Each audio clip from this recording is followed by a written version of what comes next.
What's good, everybody? It's King here. Hope you guys are having a great day. As you guys see by the screen and on the title, or the case it may be, being ranking Ghost Universe from Movie Strongest or Ghost from Movie Strongest, I am here, if you guys are not new, to do a sequel and as well greatly long-waited case of Tales for some people. If you guys again are not new here or peek my Twitch at King21851 and just know me personally, of me doing a redo of my Ghost Universe subsequent full power scan tier list. As a long time ago, I did a video basically doing all of Ghost of Tsushima, mixed as well with Iki Island, of course, and everything that comes with it, right?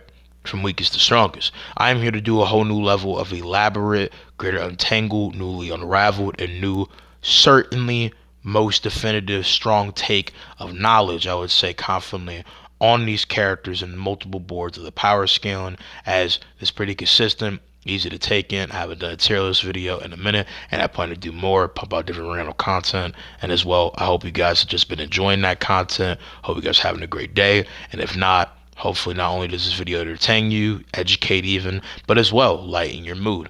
I really appreciate all of y'all, regardless if you disagree, agree, or feel indifferent. I appreciate your input or what you have to say nonetheless. If you are new here though, and you like this, please not only like, share, comment, subscribe, hit the bell icon so you're notified every time I make a video, and check out some of my other content. As the time I'm recording this and putting this out, most likely I've already made videos in response of the regard of different not only questions for not only the Ghost community, debates and different stuff where we talked about Greater Case power scaling with Ghost of Tsushima, with the famed protagonist Jin Sakai, easily in the top 10 MCs of not only all time, but most importantly video games, right? I've talked about Ghost of Tsushima multiple times, being easily a top 10 to top 5 video game of all time, and it's very solid slap sequel in Ghost of Yote with the case of making a series, and talk about his power scaling being Jennifer Zatsu, Colton Conference Yote 6. Hope you guys have enjoyed all of those and enjoy more of the content I have to come, be analytical or power scan or whatever it be had. As always, gonna try to provide you with the best immaculate meals. Besides the case of this yap and everything to be said, again, hope you guys will enjoy. Let's go and get it in. So as you see, with the case of great run of characters, I have everybody of greater named or real worthy, greater tale and regard of real standing for something of a lot more detailed weight to be had that actually holds greater significance in the grand all around conversation to be had for power scan and other things of that sort. So yeah, wait, hold up. I feel like I'm actually missing somebody. No, I'm not. Okay, never mind. False alarm. I have to go and redo that. But time to go and talk about the case of the tiers in question. So as you see at the bottom, we have lovers, not fighters. This is being for people who, obviously in the name, are not fighters. These are pacifists, people who do not fight, can't fight, don't know how to fight, don't do anything of that sort. Shit, even children, not even having any worth. Then you have question mark / no scaling. These are people that are very hard and wonky to best substantiate and stamp in actual scaling. These will be people of all different type, and they're very wonky to make say. These are going to be people that you can mix have hints, if not really of real show out or arsenal or something of greater worthwhile, and if not of a very contextual mixed verity of real validity to be of something of scaling, are very much just open-ended, and the statements and or their showcasings are obviously very mixed to say the least. And in this sense, right, with a two primarily faction-based tier that I'm putting, I would not put Clan Matsumai or Clan Saito, not only because Clan Matsumai only really has two standing out people repping of their banner, but as well Clan Matsumai is antagonistic towards us. Their standing as people of formidableness should be something to be respected, but that would be basically talking about a whole multi-line of different conversation of them as a clan, military unit, and a bunch of other shit, and we haven't even seen the full strongest all different tale of Clan Matsumai as their home and all around grand scope, rep of them to the highest matter would be truly at the mainland, aka being in the sense south, and or even with having Castle Matsumai and a great grounded territorial collection of what makes Matsumai be strong. It's very mixed, open-ended, and a bunch of people of Clan Saito or either greater high-end, real revered people like in Yote 6 are very open-ended bounties that really have a very mixed bag take of scaling and strongness to be taken against Atsu. Is not only because it's a game, obviously there needs to be some form of permanent persistent challenge. It needs to be provided real weights of, obviously challenge and threat coming alongside them. A lot of the case of the bounties with Clan Saito either need to jump you or the most bare minimum, bare bones, literal fodder of Clan Saito. And the more and more stronger Atsu gets, and reasonably by all take of narrative and form, she's able to butcher through these people and landslide them in different combats. So they're not really anything of worth. And any statement or any little vague approach of really them by the argument of their situational and contextual confines is the only reason Atsu gets pressure, and whatever statement they have in their bounty, paper or whatever to be said about them in different description is very loosely to be inherited, while the Straw Hats slash Ronin and the Mongol elite slash generals have continuously multiple times, depending on who we're talking about, seem to display different boards of actually being greater run challenge, and they're a lot more smaller sense, while Clan Saito and Clan Matsume are way bigger. Obviously, right, like the Mongol, whole invasion and multi run around of what you consider a Straw Hat slash Ronin are multi complex, but the individuals that I'll put in those tiers you'll see is very simplistically counted, but depending on the people in Clan Saito, be it the Oni Raiders, the Nine Tails, or even just different Saito Outlaws, are very smaller, very bare bones, run around of different people, and almost everybody I'll put in fodder or elite warriors should be out of their league in every case of the way. But fodder, simply put, are the lowest end of warriors, lowest standing, no one of real greater relevance or significance. Elite warriors are simply put highest caliber of not only warriors in comparison to them, have some greater echelon or standing than people, fall alongside Atsu, have great case statements that are backed up in multiple dishes of they're not only battlefield prowess, right? But as well different other fields of K abilities, and they have showcased remarkable K abilities, a different argument, and depending on who I put in there, I'll go to talk about that. High elite killers are just a greater step of practitioner, superb skill, rivalry to the greater echelon of people, and people that even if aren't to the same standing of living legends or out of this world remark for being unrefutably highest testament to skill accolade, are people of great run of discography, high importance, and are narratively literally down the pipe, or even just being a part of the greater, hail by the protagonists themselves, hold a greater detailed importance that would put them dang near second coming to the legends in comparison, and not just being over just simply put the elite warriors in questions. But add to hierarchy of legends are secondary to different highest credit of different pillars of skill. These are like second in command. These are high run record of different people. People with ridiculous skill sets and capabilities, advantageous, adaptable, unprecedentedly some legendary hijinks people. But pillars of skill is like best of the best. These are people that are master class, unrefutably build different people, indefinite to be people not to be trifled with. These are the highest case of not only people like Atsu and Jim are going to be in this tier, and they should be in every sense of the way a threatening grand scope lay of different importance and foundational principle to be put into different perspective here. But then Goat Warrior reasonably means the case of the greatest warrior of all time, highest standing, pillar of skills like no other, and as well is the pinnacle of ultimate fighter in every record of the way, and reasonably deserves undisputed highest claim of mythical legend. But then Living Great Sage, you'll see about that, and Omni Boy is going to stay a mystery. But again, with all that case of explanation, gonna talk out the way, greater case of yapping to go and be had now, and more importance, right? I'll go ahead and get it started with at the first start, right, being Junshin, who should be simple, not a fighter, it's a monk that just has multiple different interactions of either being, helping innocent people, tied as well in the case of, Masako's tale, hearing about the case of Masako's sister being alive, a bunch of other aspects of that shit, right? But is this a side character or whatever, a little fickle of either needing to save, annoyance, and the idea of like a guy who seemingly does decent case of work to be a good person, being always indifferent, run around a conflict. He's just one of them, ordinary standby monks, trying to make the best out of things. But then we have famed Lord Shimura when he is older, of the case of, Ghost of Tsushima, right? Who should be a easy pillars of skill. A lot of the people that was from the case of my last tier list involving Ghost of Tsushima will be basically in the same spot to rearrange for this better, detailed outlet.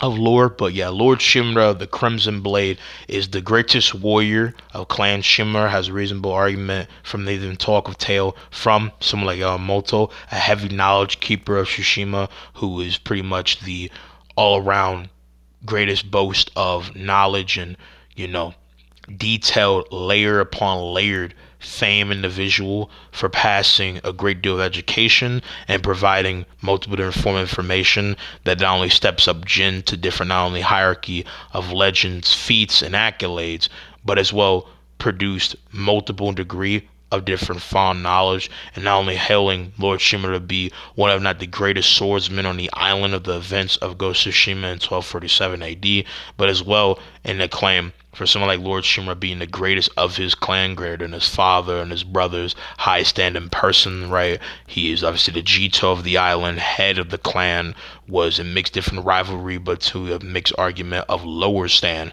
than the case of Kazumasa Sakai, the father of Jin Sakai. He obviously is linearly in all narrative sense to be reasonably the greatest case of foe, hand to hand, bang for bang, general swordsmanship skill that Jin would in the grand scope face, not only from an emotional, spiritual side, but heavily physically. He was confident in killing the Khan, even with not actually seeing him in grand scope fight, but just knowing that his skills and what he is in all form of being, dare I say, of the highest, uncomparable, stupendous stand of efficient, skilled, experience out the buck, wise like a motherfucker when it comes down to different regime of battle.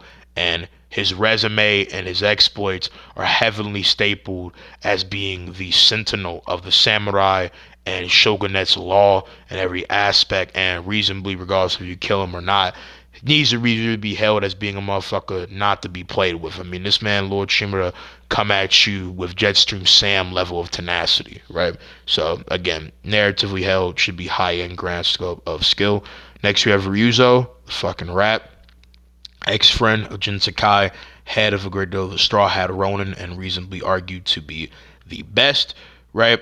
I would put in a mixed boast of being highly killers to add to Hierarchy of Legends. You could put them in Pillars of Skill, as I put them in that before, but I would argue in comparison, our Yuzo would be easily, in the case of comparison tiers, be light work for anybody at greater grand scope within Pillars of Skill, as their Yuzo, even though he did fight Jin twice, fought alongside him, and was very admirably put into reasonable respect, and was still seen as some usages by the Khan, and believed in them even after his failure in the back-to-back L's that was given to the Straw Hats, and pretty much absolute wreckage of them at a different point at that fort, not too far away from the case of, Camp Shimura. This man, Ryuzo, was never really a greater actual threat or real presence of pressure to Jin, and was only a level of threat to the idea of casting off another form of not only friend off the census that Jin did not want. Jin lost so much, and he was mainly a threat and personal, like, sting to him, to know that I would have to kill my own ally at one point, my own friend, at one point, seen in very highly wanting, to be brother in arms, be now cut off the senses by my own hand. He was conflicted with him very much deliberately in the first sense. He beat him down. He literally didn't kill him because he still saw potential for this man Ryuzo to change his ways and divert from this callous, traitorous, absolute bitch made path of weaseling his way out, reasonably so, because he was starving, as well as people, aka the Ronin, starving, but disregarding the path and everything that they made together from when they was little kids to now, is still some nefarious work. But besides, greater yap about the lore, again, a person he was big wanting and running around in every grand scope to want to fight with, right? Now betraying him was the big actual harm. In the grand scope, when it came down to defeating him, Jin seemed of nothing of actual press. He seemed nothing of actual grand scope weight. He never was dealt with a greater case of challenge. Ryuzo never did anything of grand scope worth to actually stand to him. And I think mainly because of his standing of being highest of the Ronin, of mainly his type of like branch of them, as there is some of like, a grand scope wide outlet of Ronin, right? Like of Ishihara, aka the face of, what a lot of the lore intrigue is about Tsushima and the first phase of it, Act One. Ryuzo seems to be top elite of that sort, but the greater ranks of the Ronin offer out Toyotama, aka the second phase. Kojiro seems to actually be the true top in there stance individual, especially because of his statements, his talks, and lore given by, I'm saying, Yamamoto, who again is a reasonable held knowledge keeper. And all of this, I think Ryuzo is still very heavily good. The Straw Hats are very powerful. They are great in numbers, and he did provide a great sense of base of not only skill foreshowing, fall alongside you, and did do somewhat of something to at least survive those bouts. But there's just nothing to greater really infer that he really stood greater toes to him and is not over someone that is highly above the grade level of what Jin could be.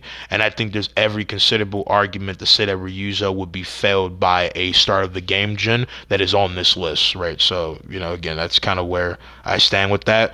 Lady Masako, though, famed lady of Clan Adachi, I think has the same kind of mixed argument where, again, in the past I put her in Pillars of Skill, and she was mixed argument to be truly the best, swordswoman to swordsman, what I'm saying, of Clan Adachi, as even though Lord Adachi, right, or whatever his name is, right, a man that's fought alongside Lord Shimura, died obviously at the start of the game, fought alongside her father in the case of Pursuit to imperialize Iki Island. She has an argument by every force shown and standing. Her case of not only statements by someone like Sister Chikawa, who is a great knowledge keeper, a great not only hoster of experience, and as well different not only skill set as being famed greatest archer on the island, one of the greatest archers of Clan Nago. His skill is so out of this world impeccable that it would reasonably match some different of legendariness of Todayori Nago, which is not in full greater sense accurate, right? But with that being said, this shawty Lady Masako wasn't put in great respect by them. She is very skilled. She is very cutting edge, great a demon when it comes down now to her swordsmanship skill, but a possible matter of matching in speed with other archers if she wanted to. And Lady Masako not only ensured the training for the case of different, retainers, farmers, and whoever coming from the case of the army of Yarikawa, but the fact that she fought Jin, and just like this man Ryuzo, Jin was mixed holding back and not wanting a greater grand scope fight her, and he could have easily slaughtered her right then and there. I would argue out of both fights with Ryuzo and her individual fight that she seemed to have a better strong sternness and standing to him, an argument to face him than in comparison with Ryuzo. Even with the argument for gameplay and her boss style, that Ryuzo is easily, even with like argument of the first boss fight, way harder.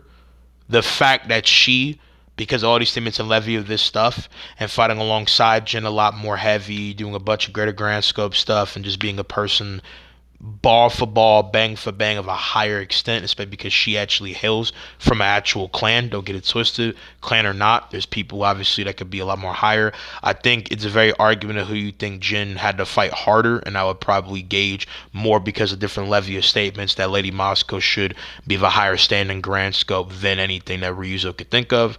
But then we have the Khan, Khotun Khan, cousin of Kubla, grandson of Genghis, the Mongolian dragon, who should easily be pillars of skill. Not only is he a master of the Guandao, top of any from a Mongolian person, be it of Tsushima, be it of Iki Island, any threat is considered to be the greatest from a Mongolian threat, a clever beast, a ruthless, uncomparable, not only leader in the matter for his style of divide and conquer, he is the stupendous, not only flatliner, crazed Vato. His style is ridiculous. He should run for any person. Foddered Jin at the start of the game. Ran through any possible odd to be given to him. Not only, again, is he a clever, in every essence of the way, built different tactician, but in his ruthless cunning, he's able to present in every aspect and grand scope narrative challenge, and you needing to entirely reform your entire style to go beyond the style of a samurai and become a whole built different level of unstoppable, impregnable force. And Khotun Khan, just like this man, Lord Shimura, but unlike comparison to his statements where Lord Shimura reasonably can view the fact of, every aspect of what Khotun Khan is, even if he is very distinctly different from different opposition he's faced, he still is very proud and confident he could kill him. He obviously is the final boss, and the grand scope has every reason to say, would beat him, right? It's really because of him being to a higher credit, even with this being a mixed talk of gameplay, greater cruising killing speed to go about taking out Jin, and understanding the level bar between him and Jin, knowing of the knowledge of him killing Colton, still feeling prideful in himself and capable and stern to do it, especially because in the end, this man, Lord Shimura, seemingly was insinuated to be actually assigned an order indirectly to kill Jin. Koltun Khan was a very great skilled person and has the argument to be great. And this is where I put in his, second variant of look, being in the case at the end of the game, right? With the case of obviously his full grand black metal armor, with the case of that oil lace shield on his back, with the Arieg in his hand, right? Milk from his favorite horse. She broke a leg today. So I fed her to my men. We do what we must, Lord Sakai. Savage. Right? I love the voice actor. Right? But yeah, I think that's pretty self-evident for where he stands. Then we have Jin pre the fight with the case of Koltun Khan, aka at the case of the bridge of Castle Kaneda, start of the game, with the case of full armor in mind. I think should just be bare minimum argument to be here. Granted, mainly from the fact of him being the most trusted warrior at this time in the repping clan Shimura, reasonably second best, and like his father, and station, second in command, right hand person to the case of Lord Shimura, right? His nephew, basically his son. But you could argue he might be a lot more higher from the fact that at least he could mix back, try to stand to him, but he was heavily disheveled and dominated into the weirdness and had to pull a very much, sly, disrespectful tactic to even get on this man, Koltun Khan, to split him in the face and got overwhelmed one-handed by Koltun Khan. He couldn't do anything. So I think in the end, like, go off the principle that Jin would have to adapt to greater force shown and back-to-back gain more skill in the grand scope to beat these people. Jin could be here, maybe he could be here, but if you think, just from his standing comparison, the fact that he survived a fight with Kolton Khan, he could be here or he could be up here. In my opinion, I think I'll give him here. From a mixed talk of gameplay and how he is, I think Jin can be right there. Yuna, arguable and a possible theory, wifey to this man Jin, a great archer of Yarikawa, the thief, and every level of a saddening but always in sense of heartwarming character to know in the dare I say grand scope that she found some collective offering of peace by either joining alongside Jin and Ezo or just finding a different ground of security in herself. But, the fame, ride or die of the Ghost of Tsushima, I think should be where she was before with mixed elite warriors, right? I think that's just where she should be, dare I say, this simple grounded to be. Not only is she good at swordsmanship skill, archery is a elite case matter of thief, and is a very admirable warrior. But Tomoe, the student and mixed surrogate daughter of Sister Shikawa, I feel like should be a higher boast. Not only she did fight beside them and gave them great problems in multiple outskirts of different battle, is tactically efficient, a great archer, is very respected by someone like this man. She's in Shikawa and has great, resourceful skills, and was even admired and threatened disturbment by Jin to be someone of ridiculous regards to trades of arrows, capabilities, was able to literally full swap away an arrow from Jin. And the fact that she was trained by Sister Shikawa and is like one of his best students in argument, and was so heavily pressed to the idea to ensure her being his not only last heir of legacy and to live on the way of the bow of not only Clan Nago and training Mongols to dish the same level of uncomparable, unparalleled class of great efficient bowmanship skills. She is a lot, her fame, teacher, and most importantly, his greater student in Jin, a pretty much hella built different, superb, supreme class shooter, moving like Hanzo in this bitch. But she's definitely undeniably so a heavy revel in all different outskirts of marksmanship that she should be at least a high elite case matter of killer easily there. Next, we have Kinji. Man tried being a Ghost Iki, but nothing about your graphical worth.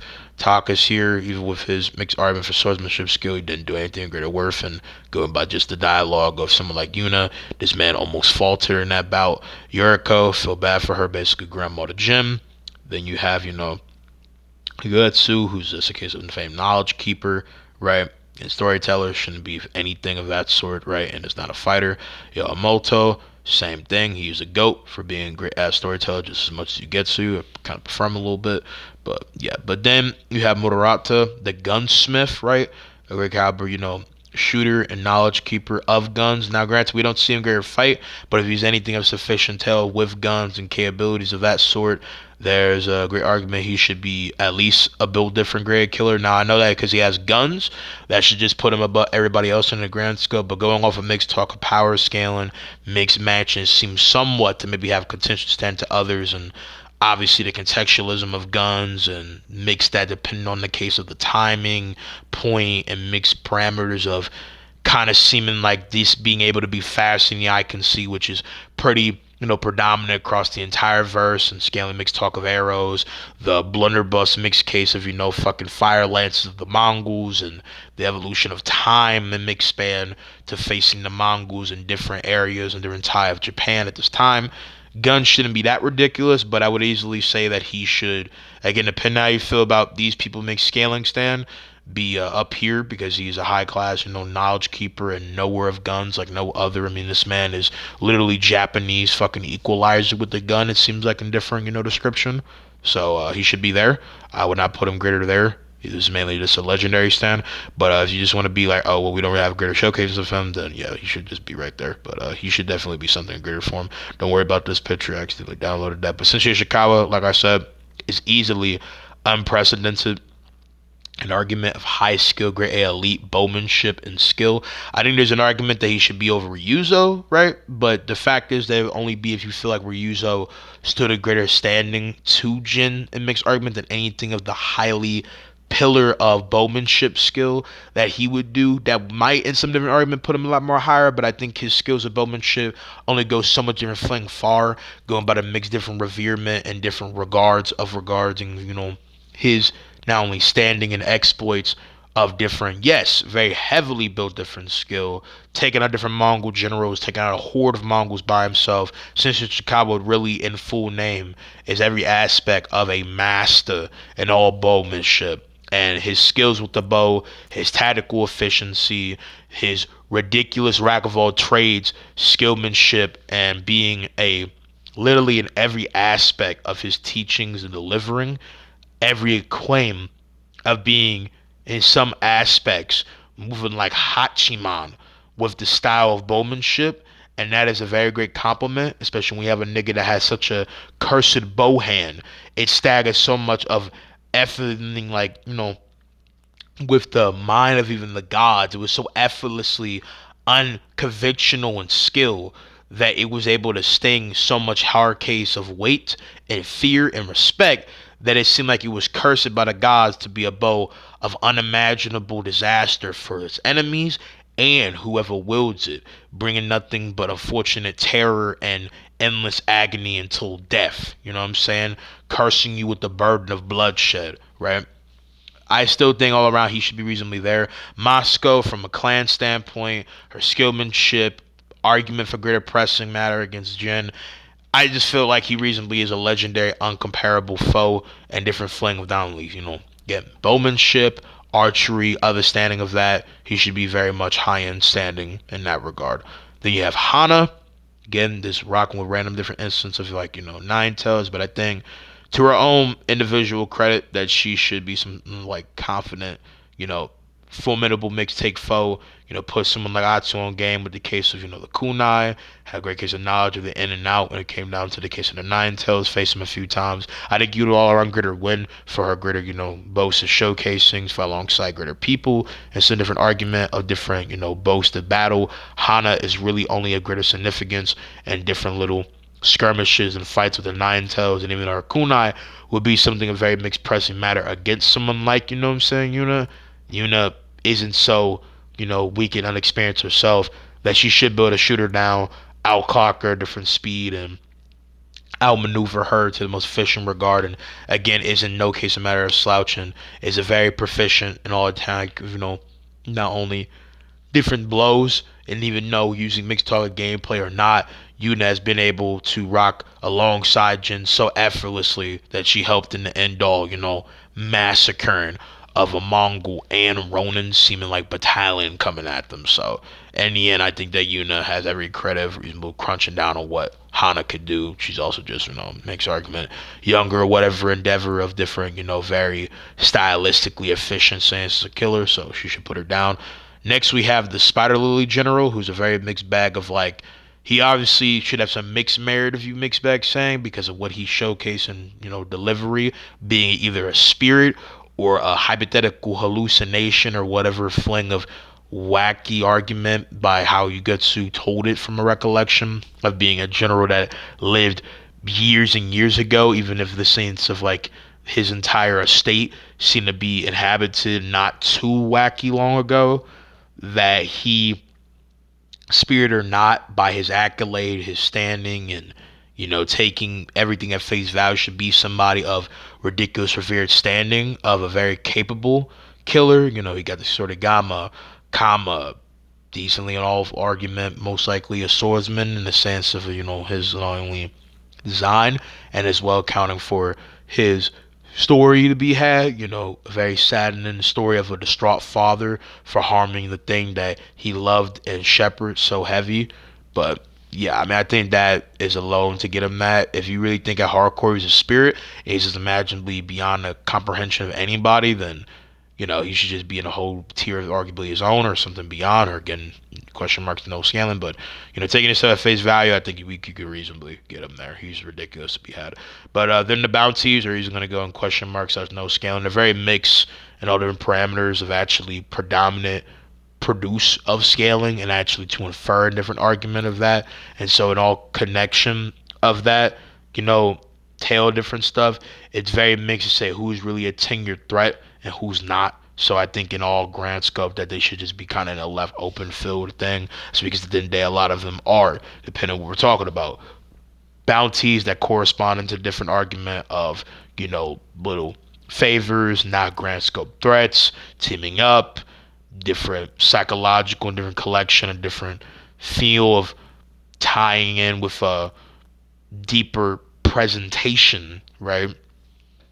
Of, you could arguably say, of the physiological and psychological grand scope harm that being so craven for vengeance and seeing nothing in grand scope sight beyond that for Atsu is what they represent. They also just tie back to people that are already on this list, so there are some bounties technically here. And there is also even just the fact that a lot of them are very weird plethora of iffy scaling and talk of actual significance. So yeah, just no.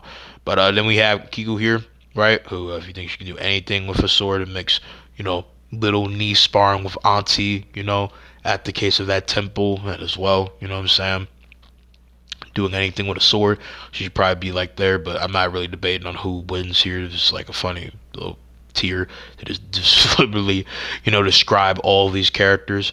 But then we have Big Norio, one of the last two in the truth, Grand Scope Last Warrior Monk, who I think should be an area principal here. The kunai would definitely throw him off, but not only is he a way more seeming case of strong form ham master of the Naginata, it could scrape anybody off their feet, launch them in the air, and do great severe pain damage on their ass, right?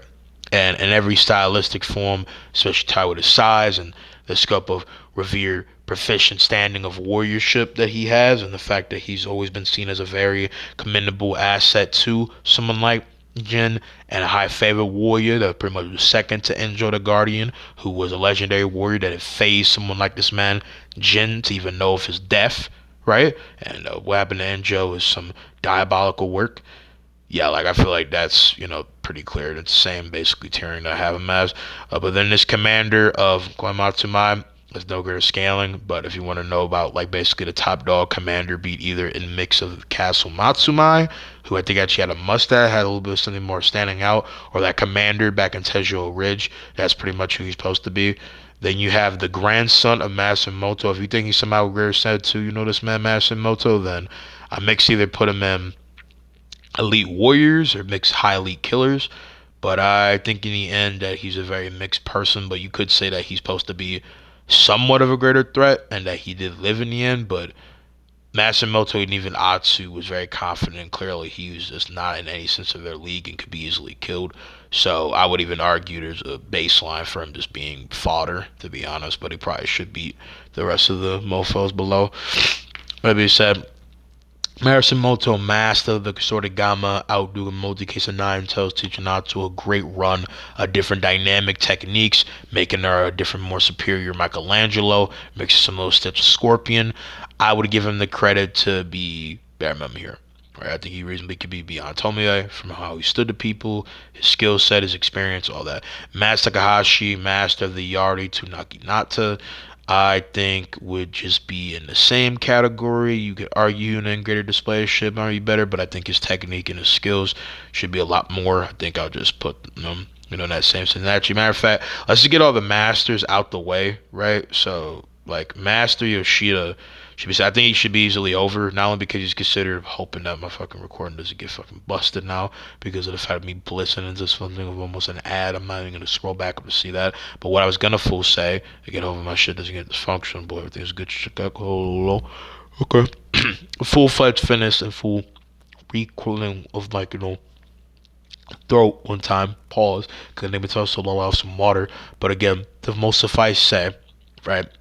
And again, coming of my whole voice is the fact that Master Yoshida, right, was considered during the argument to be one of the greatest case of threats and warriors to not only Saito brothers, had a staple of being a built different warrior, a whole pinnacle of Vanguard, wielding no Nodachi to Odachi blade like it was a stick, wielding it like a normal sword. His sword arm was uncomparable. His guard was unbreakable. He was an undeniably built different mofo. Slaughtered a great run of people. Was a different, great high-end leader, captain to even worthy general standing of people. A very high lane, not only in the mark of every presence of his being, right?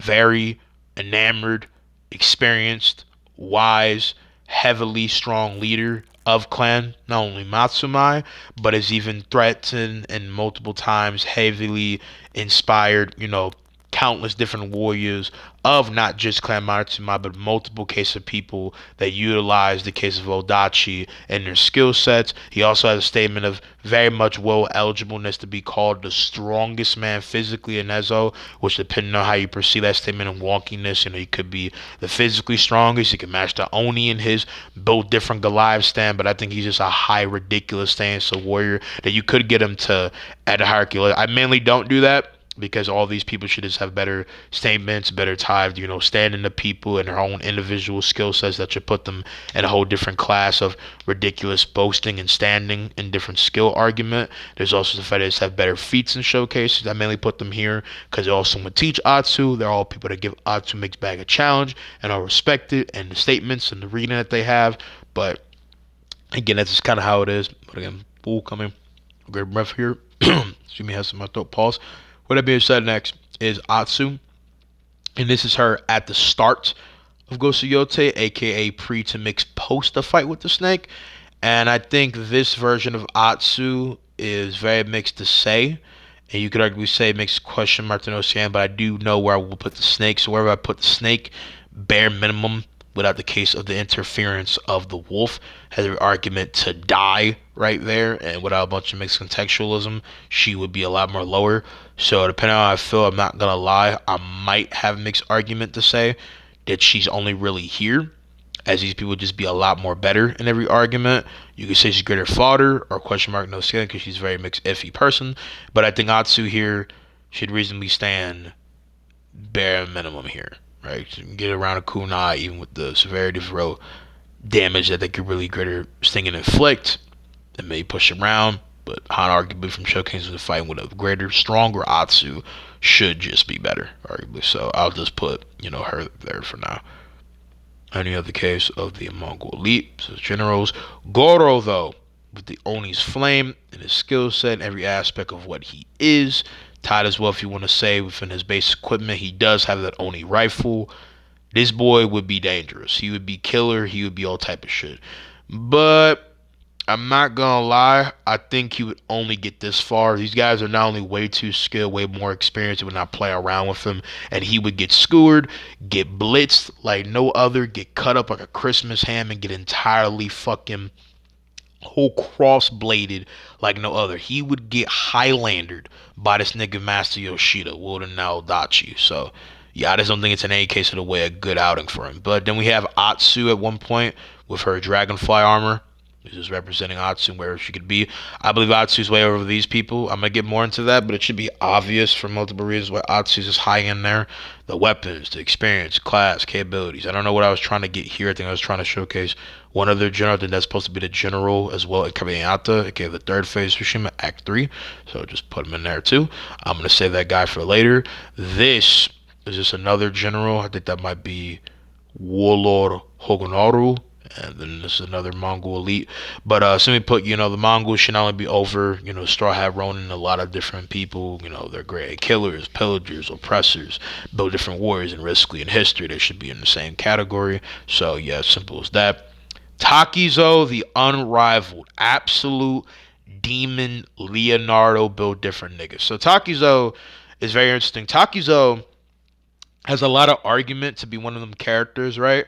Where his staple and all around ground scope for, different slate of skill is a multi different tandem of different things, right? He's been alleged where Hachiman, the famed sage of bowmanship, archery, war, god of war, whatever you want to call him, blessed him with his left and right hand to move his uncomparably built different in speed and enamored efficiency as the light of the moon, and tied as well moving as deadly as the dawn, more stealthiest, sleek, and fast than even the night. He's just a built different dude. He blesses left and right arm to be uncomparable with his sword technique. He's unpredictable. He's unorthodox. He's uncomparable in different scope of different shit. He has a name of unrivaled. He is uncontested in different scope, and he has a long list of people he's killed with multiple trees and multiple tides, and he's taken out everyone a worthy challenge back at the mainland. So he went down in the case of the North to Ezo, aka fame, place of pretty much Chirac activity, right? To see about all different other endeavors of different opposition. And going to Ezo, right, he didn't see anyone to challenge until he met Atsu. Now, because of him being seen as unrivaled, uncomparable, the true final boss, the millennia of Ghosts of Yote, that should make him be, pretty high end, right? Obviously, Atsu defeats this nigga, right? Which is crazy because this nigga arguably deserves a nerf. Joke aside, though, I'm playing. A nigga took me like it seemed like fucking whole half of a day to beat. But the fact is that depending on how you perceive who else comes up here, Takizo should easily be very high end in the verse. That's undeniable. But high peak into the case of Ghost of Yote is very mixed. If you think he's really the greatest, then only Atsu could defeat him. He should be able to outclass any other member of Yote, regardless of the stance to their weapons, regardless of their capabilities, regardless of their own high revered tailing of pillars of skill, and then same as well, an arguable standing, right? Be over Lord Saito. And I've already explained in my shameless plug, right? In the sense of could Khotun Khan defeat the Yote 6? Why I don't believe in any sense of the way that Takizo has real eligibility and rationale to be over Saito, and I'll just go ahead and explain it as suffice and simple to say as always. Most decisively, Saito, no matter what you take on, as you can face Takizo way before in the grand scope, end of chapter 2 or even chapter 3. Shit, nigga, depending on how you moving, my nigga, you can actually, if you really grinding, bro, in the grand scope, because he's in the middle mixed different passages between middle gritter Ezo and Takayashi range within the Saito brothers territory, you could defeat this dude within chapter 1, depending on how you moving. He's not that great a powerful, and the fact that you can defeat him not only any time other than the game, and you could go about defeating him, right, as you're trying in the case of allegedment of Atsu, who was trying to weaken the hold that Saito, not only in reputation, but his whole clan had on Ezo. So in the end, when she went after hunting the tiger, she had him by the nutsacks and could castrate him, clamp down on him, could, slap this motherfucker up before anything greater case happens. So she could fully spearhead to his demise. Takizo is one of those people that you can, by gameplay, open world, and all sentiment, fight. And everything you do in the after effect of the game in the open world, the fully maxed out wolf armor, fully new reform, drip and other collection of shit, awards, all that is all supposed to be supposedly shit that you gained before fighting Saito. And Saito did in every aspect of gameplay argument. Because even though Takizo is hard, I believe that this nigga Lord Saito and Takizo are both different bang for bang, pound for pound, dispatching new levels of fucking, time laid off of my fucking years. These niggas give you gray hairs, my nigga. The amount of stress, sweaty bitch nigga shit that these niggas pull, and the absolute bombard of bullshit they have, and the fact that Takizo is literally a level 3 bot from For Honor. Like, that nigga needs to get locked up in the SCP Foundation, right? I'm just saying, it doesn't matter how powerful you think he is or how bonkers he is in gameplay. Saito does stuff way more objectively in physical showcase and actually gives Atsu the biggest challenge she'll arguably ever take. Saying that Takizo was no challenge to Atsu is easily a ludicrous statement, but it is more blasphemous, I would every sense of the way argue. Shit, even disingenuous to even believe that just because he has this title and has this long run of resume, long line of headlined in every casting of his reveredness and statement of disciples, people that are afraid of him, see him as a whole built different matter of being, see him as a folk tale. They see this nigga as a level of Afro Samurai, level uncomparable standing, right? This nigga be moving like Kuma from Afro Samurai. In every aspect of the way of what he is an open up tale, statement of not only yes, he's a built different class of individual, but similar to Kojiro's. They're not too far off on that because some people think Kojiro is way more harder than Khotun Khan and Lord Shimura. But Kojiro, especially if you fight him before the end of the game, which I already have, is not that greater A in skill boast to where he's harder. I don't think he's hard. I think he's damn hard if, you're first fighting him, but he shouldn't be that ridiculous, right? Like, the fundamentals between gameplay are two different things. Kojiro's not that ridiculous. Kojiro has a similar statement of being a literal wraith of a human being, where he's out of this world, different class of killing. He has insatiable hunger, and his blade knows no bound of weakness. So, yeah, like, it's kind of the same thing. Especially because you have to understand, like with Kojiro, Takizo is objectively beyond the mixed scale to Atsu pretty featless. He has no statements that would give him new credibility to be beyond the board of what Saito can do. And the fact is that someone like Atsu struggled more with Saito when he literally just unsheathed his katana and then proceeded to use multiple other versatile tactics, the same as what Atsu could do to him. She objectively had the hardest Kojian, right, in full display in every word of her own argument in facing him, struggle that you would ever get, as Saito was somebody that not only, no matter if it be first boss fight, second boss fight, and their little interactions, was demonstrably beyond her comprehension, and only into the end of the game was she something of real strongness to him. She had the biggest argument of the heaviest, most contingent, competitive fight, and the fact that Lord Saito was that built different in comparison to her, I already made an argument where you could argue Lord Saito should be beyond. So thinking that Takizo is like that, you'd then be arguing that Takizo is possibly beyond Atsu, but if Atsu beats him, then it creates this kind of three-way contingent argument of who's really stronger, and I don't believe that. Takizo is very skilled, but his long line run of a entire fucking Bible's worth of opposition does not really prove him to be a lot more greater.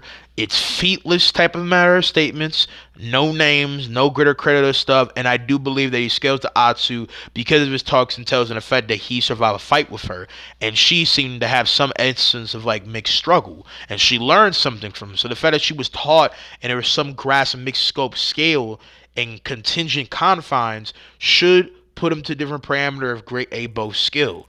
But it's kind of like Kojiro, where it's like he does do well and he does have ridiculous technique and he has ridiculous skills and ways to fuck people up, but that shouldn't make him be that much booming wild different. I hope I've explained in the most big detailed way. I know it was very long yapping and maybe not as much close ended, but a lot of that was greater needed because I just kept thinking of all different obviously plake of different arguments people could try to throw out like bullets. But this is young Lord Shimura at the time of the Yarikawa Rebellion and mixed cutting down of Tokiyasu Yarikawa, which is a mixed bag argument if he had to full form did that or it was Kazumasa.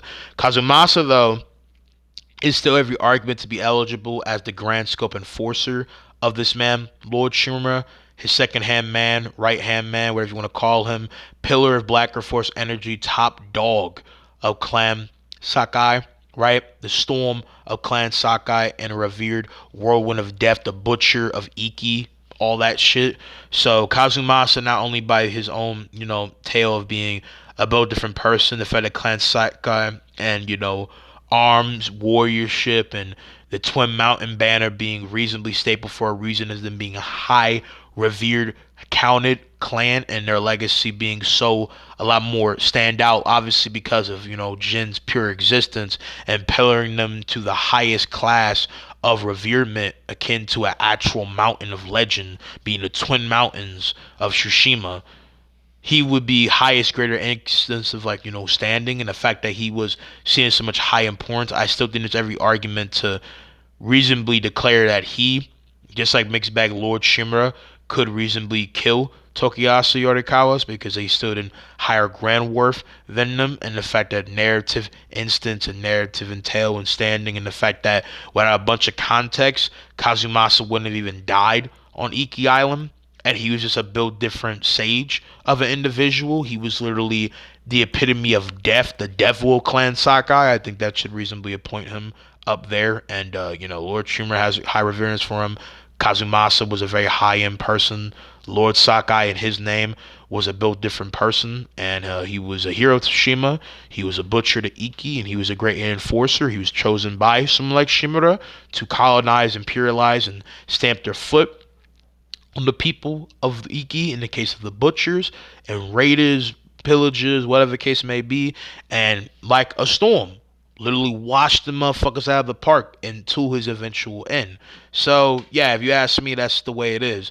But Toriano Nago and his fame, Nago Arma, I think has every argument to be a high stable person to be easily a pillars of skill. Not only was he a famed hero to the people of Osmo Bay, overlooked them, he was the guardian to them, but he slayed a bunch of different, not only Raiders of Iki, he was a skilled, built different shooter, killer, took down multiple people. His armor was high, not only respect from being able to dodge arrows like no other, sleevey, sonic sway, and catch people lacking in the most dynamic ways with archery, and literally is the original head centuries ago, meaning that the oldest time of Tsushima was a peak class grade A shooter and killer, which should make him possibly be all the way up here. I mainly put these people up here because of greater lore intrigue and the fact that his armor also provided him with a great instance of that. I still think there's an argument for him without it to be great A skilled, but that armor and what it does for Jin and narrative tale should secure him in high grand scope baseness for being ridiculously out of this world. I don't know if I actually have him without his armor mix case here of using and all that. But I mean, regardless, I mean that should be enough. Let's give him his actual armor. That should be enough to really classify. But then we have Gosaku. Now, Gosaku's tale is about a farmer who took it upon himself to take a beautiful, profound, you know, legendary, undeniably so, golden treasure of Japan level armor look, right? Said by one of the professors on Tsushima, and basically took that upon him. And even though not being a warrior with no skill, took a sword and was able to tremble any foe by just his look. No blades could armor, you know what I'm saying, themselves with, any possible, right, difference against them. And in the end, in full, Gosaku was an absolute built different in all claim of not only durable warrior with this armor. This armor in actual drip is stargazing. This man was a living Kensei, my nigga. Like, again, no arms against him could ever punch her, could ever put him down. His armor was so resilient, so sturdy, so unprecedented in matter of being a grade A level of design and feel that not only am I curious how whoever wore this armor was taken out, but then Gosaku's armor would then enthrall an instinctual, built different level of valor as a warrior that where in any occasion, again, nobody's weapons, no arms could ever be made in or put against him to put him down. He would be able to stampede through armies by himself. So taking that at the most face value that he basically is untouchable, there's a mixed argument that this armor is so mythically blessed, right? As being a mythic tale that I'm not gonna lie, he might actually generally be like pretty high end to over everybody. But the fact that a lot of this is like mixed featless type of stuff, and it does help Jin, and I will give Gusaku his respect, because of the armor and who he is. I think he could be bare minimum here, maybe up here. I don't know if he would be Kazumasa and obviously Lord Shimura of all different forms. And I just feel like trying to say he's a lot more up there. Shit, in the prime, he's a lot more up there. It's very mixed, but I'll give him the benefit of the doubt, and I will give Gusaku reasonable credit to be at least bare minimum over like Totoro. I think just the narrative greatly applies in the grand scope standing for where these motherfuckers are in comparison to reasonably put them not too high up. But I think that's a solid tier from next to Dragon, son of Lord Saito, his most favorable son. I think reasonably the same. It gets to be an honorary either add to Hierarchy of Legends to even Pillar of Skill. I think I'm going to give him Hierarchy of Legends. Not only as a shooter is he a A1 class killer, right? He is a peak grade A shooter, and not only marksmanship and reverement to where the Saito brothers' guns literally leave thunder level crack of terror in case of Tokihashi range. They are respected and at the same time feared, and greatly was in sense of highest pedestal, right, of arguably a person. As Saito did see him, like the case of the snake, right, in comparison in the argument of being more or less right hand man. He had great leadership. He had great regard of not only terror and brought a sense of reasonable standing to Atsu of whatever kind. Ran away, gave her the biggest dome headbutt, hit her ass like Hammerhead from fucking Marvel Comics. And as well, Lord Saito seeing him as well with his brother, the Spider, in the case of his second, in command's right hand people standing by his side, of greater respect in the case of Yote 6 and repping Clan Saito. In his own words, he was very confident in the mix to go about not only slaying Atsu, but as well raining down hellish hate upon the Matsumai. And one of my favorite lines of not only Ghost Yote, but all of Ghost, being, "The Matsumato, they can surprise us! The trap will be their own destruction!" I love that line. I think it's so peak, right? But with that being said, I think that's enough for him. His gun skills, his skills of swordsmanship, and his, unique, very vernacular fling of all different swift movement with his blade, the Naginata. I think he's very skilled enough to be there. But these are some build different other class of warriors by their ability and other shit where he should be taken out and using, aim dodging and just principle in a full-fledged fight, like going paw for paw. Like, you should just not be able to put them down. Like, I know more in comparison to like Goro, right, with the gun sparing and like not being in the same time period to be used to it. But I just think in every count of like what they could actually do and pose of threat is just beyond what, again, in comparison he'll be able to do. And again, using this high legendary status and what they could be in different acclaim, should reasonably get, what I'm saying, him mixed bag, you could say, over. But I would only say over Tonori no Go, mainly because, he just deal with like archers and shit, right? And his armor shouldn't be able to help him in the grand scope with that. Even if you want to say with this armor with Jin to its max, which should be the lore accurate take, he should be able to survive that. But then Gosaku, depending on how you perceive, no ordinary weapons or any arms put against him, any possible boast of great runaround of armies and oppositions that try to kill him, be it raiders, any form of bandits, could ever put down the famed Gusaku, whose armor was undeniably glory found. This was a living in every rep of the way, a sentinel of swordsmanship. So yeah, like that's just the way it is, and so reasonably accounting as being a pillar of skill. Black Hanariku, the famed brutacious, undeniably so, war heavy, bound by all soak of blood and demise of his enemies type of raider that was so uncomparably diabolical in his different afflictions of pain that he pretty much rep the crying fury of what different painful screeches and aftermath would be from a mauling or butchering of an animal. This dude was a very fear-staying pirate, and he pretty much was moving on Japanese Blackbeard shit. And the argument that he was so crown-hailed for being an uncomparable reveal, in every essence of his way, you know, that, he was both different in these arguments.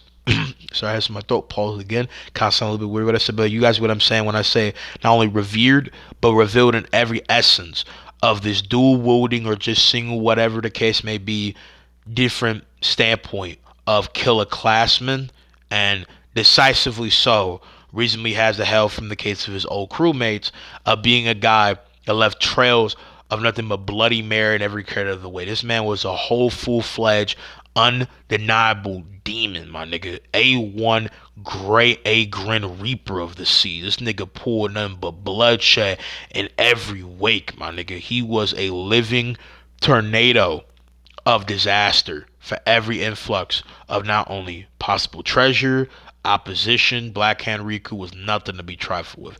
But in all this talk and all this means of greater speaking, I think this only puts him a little bit over, mainly for the fact that these people giving resistances and being a lot more skilled in greater avenues of weapons.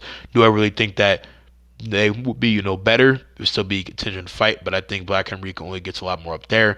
These people have mixed different standing of, obviously pillar of skill, different mixed argumentation, how they stand, pair for pair, ball for ball, playing for playing with other people, and as well, Preds as well, banging as with, the person of a higher grand scope of skill worth, being Atsu or Jin individually himself, or fighting alongside him, and all other things I've talked about should again, solidify why not only, I don't feel like even for him being of this high, stample of, boogeyman of the seas, that he should be like that. And again, no repetition is this as well, with the fact that they have done just too much greater stuff in the mix, to even be, threatened by whatever scope of ridiculous killing he has. Yoshiori Koga, a retainer slash samurai of Clan Yarikawa back in the day, learning Shigenori's, though it's Higanori for a very long time, even though Higanori is a name, right? Strike, or the Heavenly Strike, should be a very built different person. Now, he doesn't use it to the same fulfillment of literally dropping lightning makes lore accurate like Jin does. So, taking at face value that he's just splitting a person, he's not actually dropping lightning on a person, as it doesn't seem that he actually did, like, smite on accident for Susanoo's might, right, upon a person. This nigga can't just every time he uses it instantly Shazam a nigga. But I think maybe with just a tactic and a style in a way at least people being put down for the count, is every argument to say that he would be very uncomparably built different with it.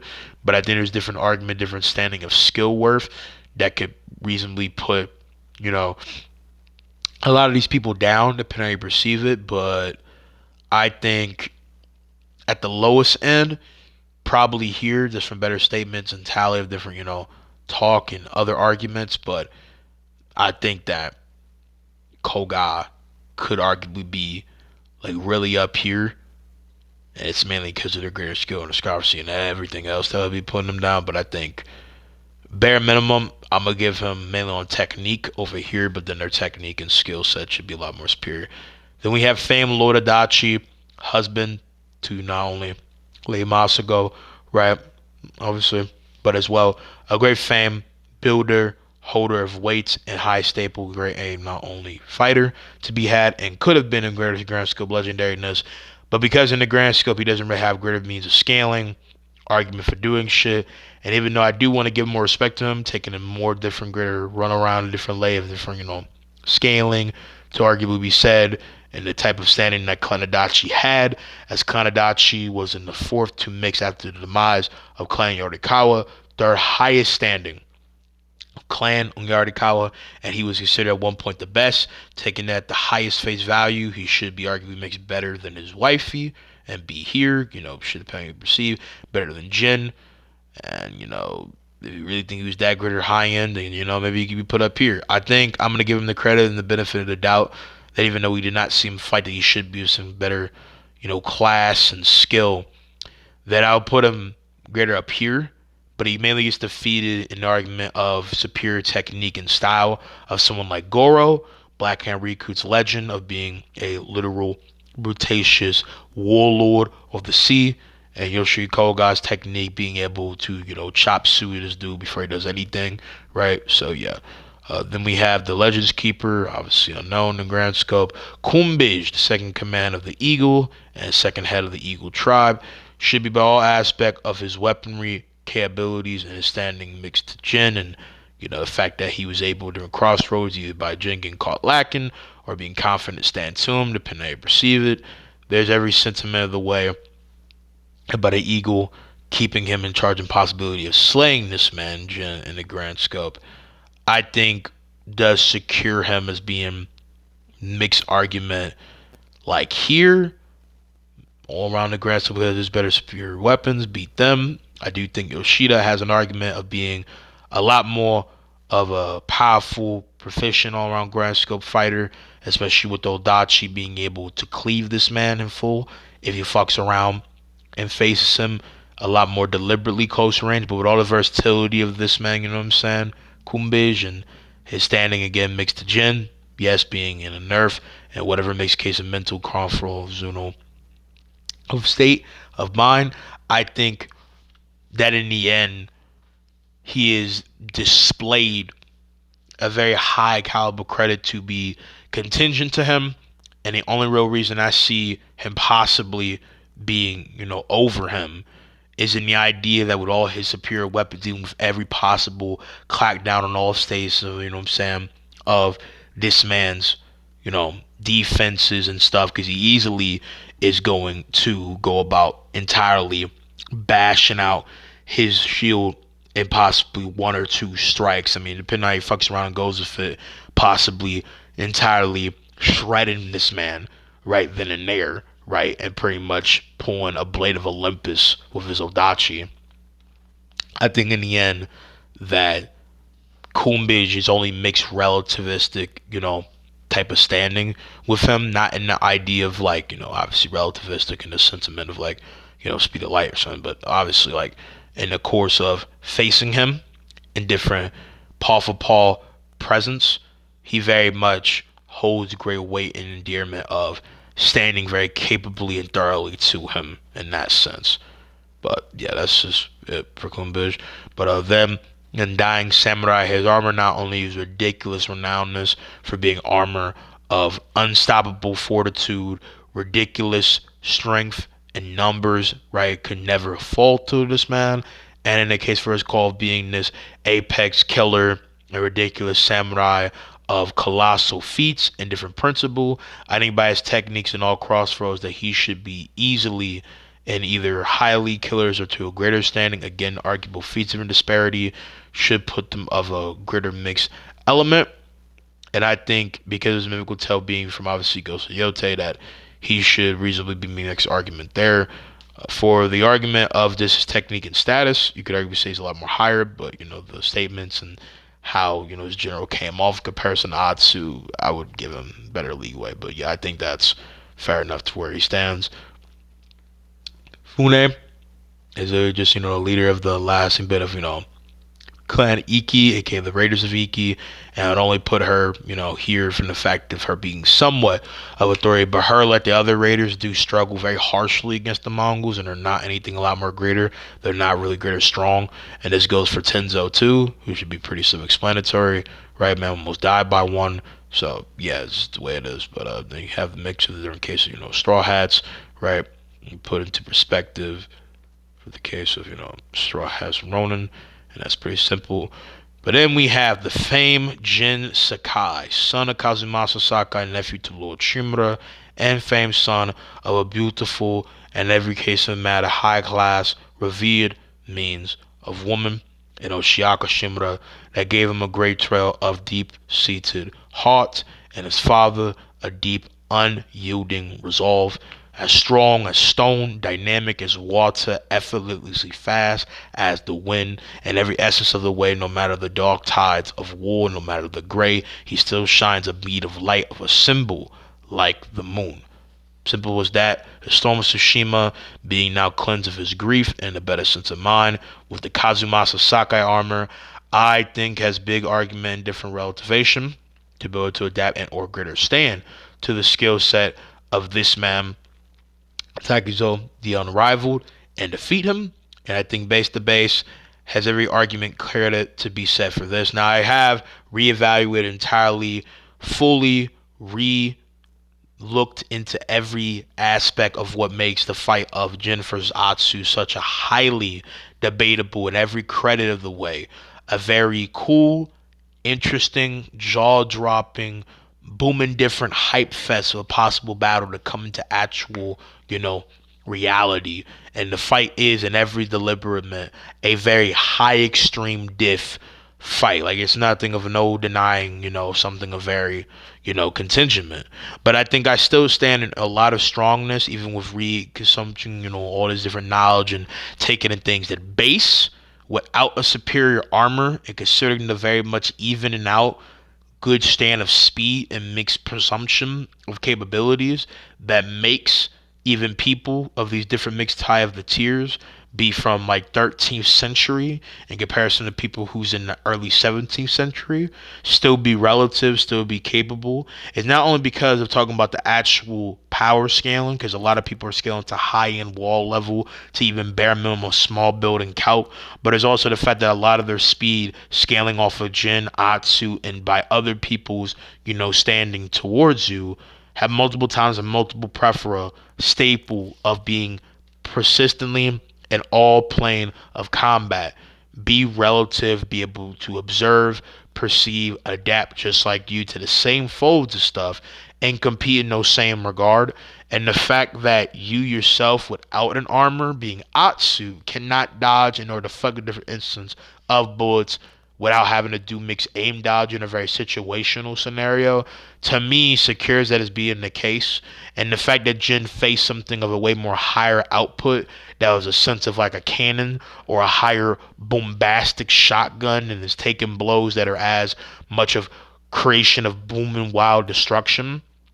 I think in the highly, you know, renowned and, you know, up form battle and in the gray and still of, multiple form of different odds that they have taken out, and especially with the fact of this dude having an armor of so much not only ridiculously undisputed, you know, highly credited and painted as being an armor of the highest form of ridiculous boast of standing into armor of uncomparable class. It's an armor that ensures Jin to follow a very unique boasting of class and or standing as a warrior, but it also is an armor that symbolizes in every format of narrative, be it either in the sense of Ghost of Tsushima or Iki Island, that it's an armor that laid a great deal of waking up in Jin's own face of a ridiculous boast of bearing an armor of so much great a means of pillaring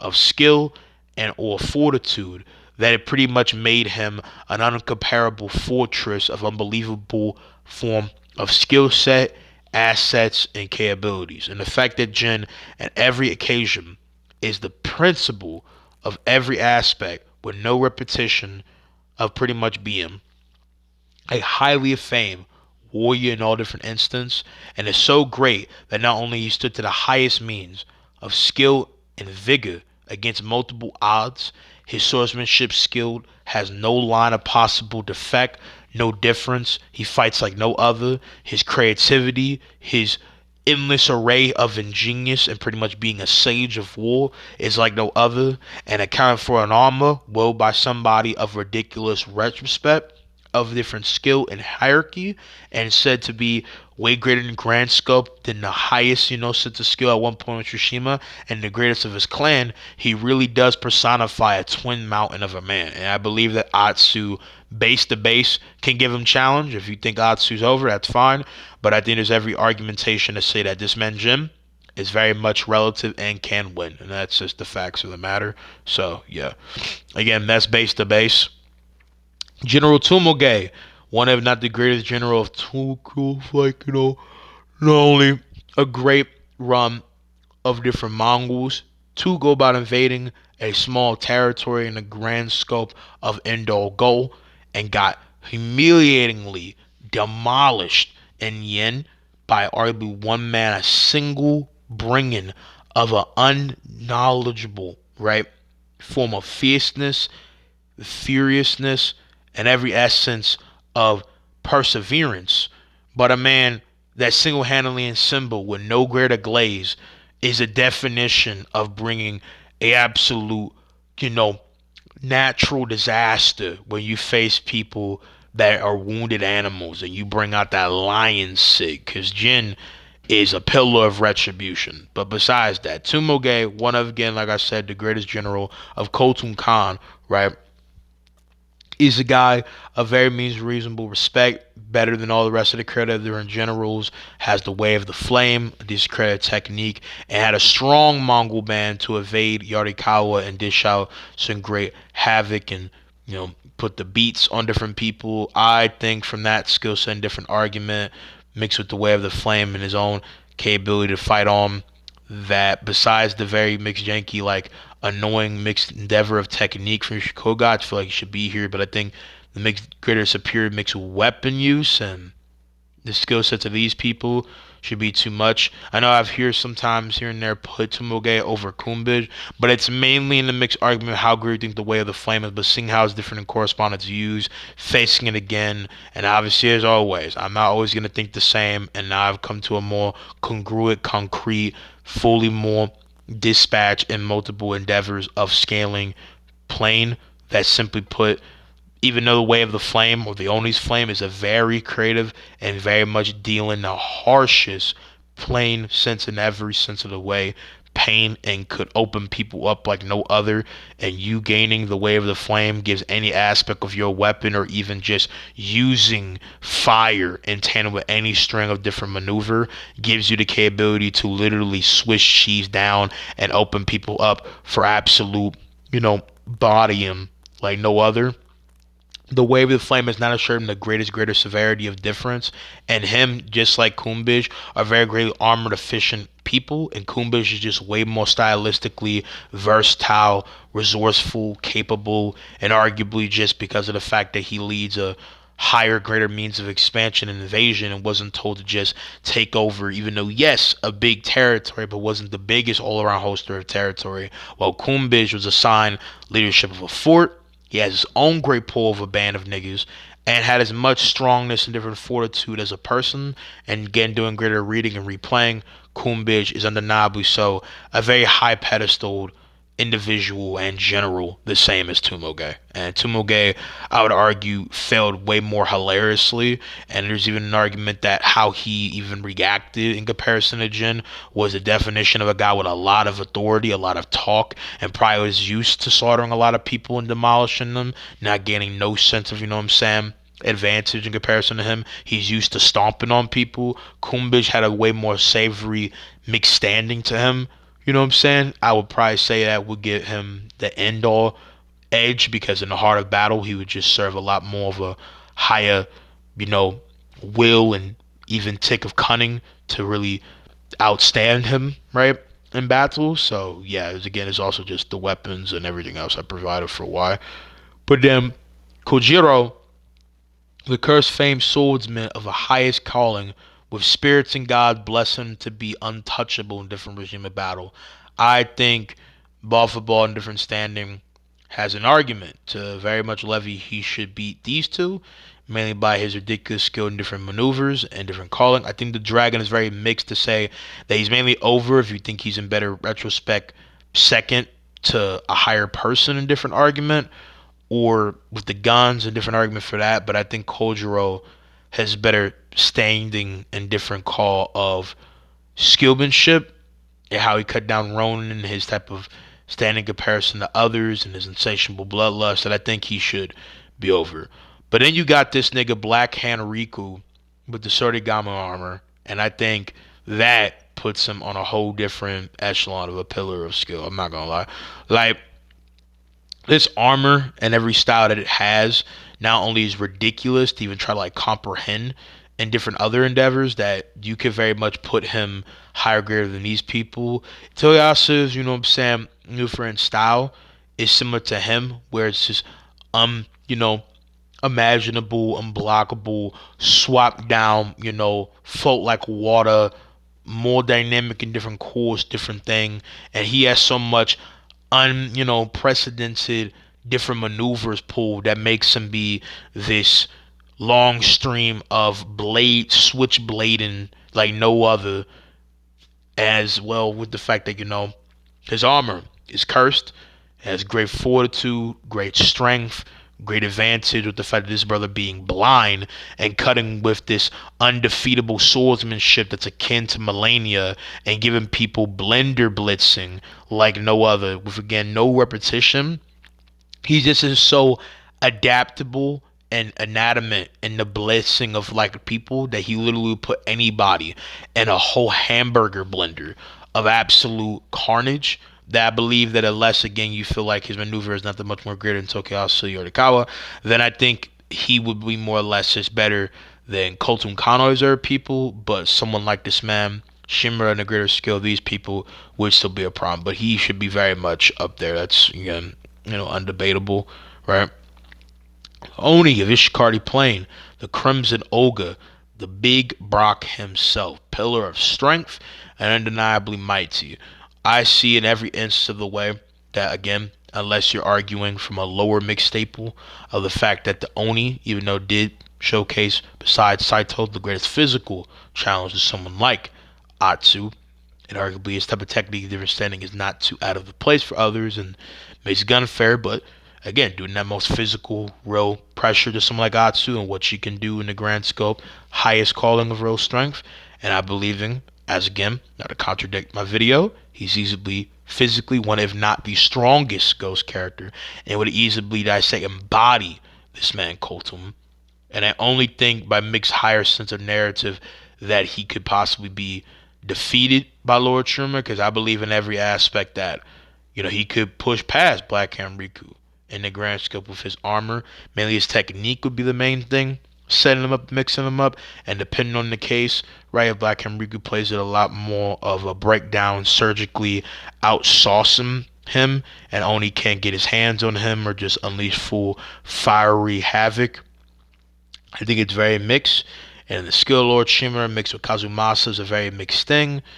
But I think in the end, I would give Oni reasonable credit to be there. Plus, Odachi is a very just big, and he seems to be next to Saito, a apex user of this shit. I mean, Oni is an understatement. This nigga is an absolute uncomparable demon coming at you with a Kuma level of fury. So, yeah, in the end, you could argue him a lot more higher. He could argue be more higher than Takizoda on Arrival, mainly because of his mixed standing. But I think it's fair to say that he probably wouldn't have grand scope all around best these people and just be more like right there.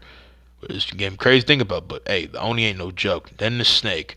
Easily weakest of the Yote 6, got a gun, drunk in Orochi. Obviously has mixed contestants with the case of Atsu. I would say all around the M, you'd win, not only because it mixes Musabushi, you're just throwing random dirt, right? But as well the gun. And I only say that these people are a lot more higher impossibly to be better. Man, because a greater, fight alongside another and a different person. And that's in the end all, reason. Then this is Jin with full ghost armor coming into the ghost, and all being, you could mix and change him for a version of himself, right? I'm putting him with this fire ass look of the sun coming down, greater sense of dawn, right? And as well, in the case of his father's fame armor, there. This is him being mentally conflicted to poison Nikki Island, possibly with the Black Riku armor, and I think that this reasonably puts him at a higher scope margin than the case of his obviously base ghost self. And you can even argue with the armor of Clan Sakai that it's armor better, even if you want to say there's some contribution to the same armor to the case of the ghost armor, right? But then Kata, the last descendant of Todoroki Nago, his great great granddaughter, I would say is kind of the same bar as being another form of fodder, right? She's easily outworked by Jin and would have died if she didn't like go about stop spouting nonsense and come to her senses. Then Doku, being just considered the best archer of Yarikawa, should probably be here. But besides that, I don't really see any real greater argument for him to be anything of greater worth beyond that. He arguably doesn't really have anything going on, so he could just be a no scaling. But I'll give him the benefit of doubt there. Viper fought the case of Kazumasa, and he got injured so bad that he could barely even move, makes back his greater sense of sword arm right, and obviously fight Jim. But he would go about surrendering and fully fall back on the idea of actually coursing about need to not only hold a full like hold a literal sword over this man Kenji's throat in this sense, because in the whole case of his interaction and context for even meeting the famed son of Lord Sakai again is in the sense of Kenji needing to try to get away off of the case of Iki Island, which changes off of what I'm saying, the back of him still possibly wanting to put in work, staying alongside different pathways to meeting this man Lord Sakai, entirely discarding the name of the ghost of Iki, fleeing back to Shima, all this other case plotline, and giving, what was his name, like Fugu or whatever his name, an actual one-way trip and greater course to the case of the mainland, right? And them living out whatever case of their lives, right? But he was nothing of greater real specialty. He obviously was a famed mixed criminal, was being allegedly trying to be hunted down by Lord Shima or anyone of greater, status, right? For years. And I would say showcase a decent matter, greater spectrum of like swordsmanship, but in his boss fight and everything else be taken from him. And then a really greater class A standout of a fighter and doesn't really have anything to be argued. Then this is a case of a bandit to mix hunter friend of this shoddy Yuna, and has nothing of real worthwhile to be said about him in greater sense. So I would just put him there. Then you have the Eagle, right? Who is obviously the antagonist of Iki Island and is the mixed tentacle second to Plan B of Khotun Khan, right, in the grand scope of conquerorship of Tsushima, and as well all of the case of Japan, with the case sitting at a high end standing of not only skill, respect, fear, is head of the Eagle tribe, final boss of it, and reasonably to have in every calling to be a ridiculously skilled shawty, is one of the most hardest bosses I feel like in all of Ghost from Recollection, and I'm currently on Iki Island right now, so I'm gonna see about that eventually. But the fact is that again, with no repetition, she's again mixed in as a form of the secondary course of invasion with not only full case of conquering and flatlining of the raiders of Iki and literally slowly putting Iki Island in full ultimate snuff of everything that they care about and love, and greater pushing by a case of a scouting party at Tsushima to go about crushing the backbone of all of the case of Japan through different means of full diabolical cultist shaman poison that will put people through all different terror and pretty much hell on earth that will drain them of any possible morale and good standing. So with all her cunning, different deception, and the fact that she would be reasonably over Kumbis, she would be mixed into the mixed call of, this man, Koltum Khan, and an argument for a great threat. I would say that she has every layer of reasoning to say that, she'd just be under him in the grand scope because he just had better narrative and tale. And as a boss and techniques and capabilities, he just did a lot more. She is very skilled, and I could see her being overall around Twitter and a go. But Gusaku, mainly from his impenetrableness and style of weapon, I'm kind of mixed if I really would want to say that she is beyond him. Him. And she's very agile. She's very capable. This ain't no normal old shawty, right? This shawty moving like, what's that one old lady named from Mortal Kombat? Like, shawty's built different. So I think in the end that's a reasonable placement for her where she would reasonably be, right? Tokiyasa Yorikawa, Lord Yorikawa, greatest warrior of Clan Yorikawa, wielder of the Dance of Wrath. She can be booming different in all different exports of not only being as a warrior, to be under or mix on the same side of Black and Riku, depending on how you perceive, was all around better technique. I believe the Dance of Wrath within its name is an absolute god tier case of matter of technique that is unlike any other case of person and should be able to split down anyone else. This technique would definitely be something beyond most different regard of perception for some other people over, But Atsu has it. It's very mixed with some different technique if it's a little bit of the same insinuation of that. And the fact that they have different tactical standing, maneuvers, capabilities that are similar and different being very busted regard of technique and stylisticness to get around. I believe to a similar degree, like how Jin and others argument to go about defeating him and going by Yamamoto's consistent tale and mainly off of the essence, even though yes, mainly only someone like Atsu gained the Dance of Wrath from taking the Stormblade. Someone like this man, Tokiyasa, and others that have similar reckoning of this type of splitting edge, great A, fucking riding, turning motherfuckers into Gosachi level stands, like blitting, somebody dry or blitzing table of like, what I'm saying, capabilities. It's mainly hosted in the grand regard by the case of, what I'm saying, Tokiyasa, as in the case of his namesake, he was the highest runner of not only, skill and arguable bravado of everybody. He cut down the rest of this man Shimura's family. He was heavily feared, was a tyrannical, coming into new means of wanting to rebel to become this warlord shogunate. Highly was and always sense of dislike of the power of Clan Shimura, resented them, and so he would come to new enamored of ridiculous record hold of fearful spike by wielding a technique that literally brought a spiritual disillusion, desecration to you. And it's not even like some type of fear has, but I'm saying like this move in name was of like no other caliber of splitting edge regard. And so because of how powerful it was and how unrealistically ridiculous that it arguably is for anyone to build through just Jin's existence in Ezo or any type of sense be able to comprehend this boast is there.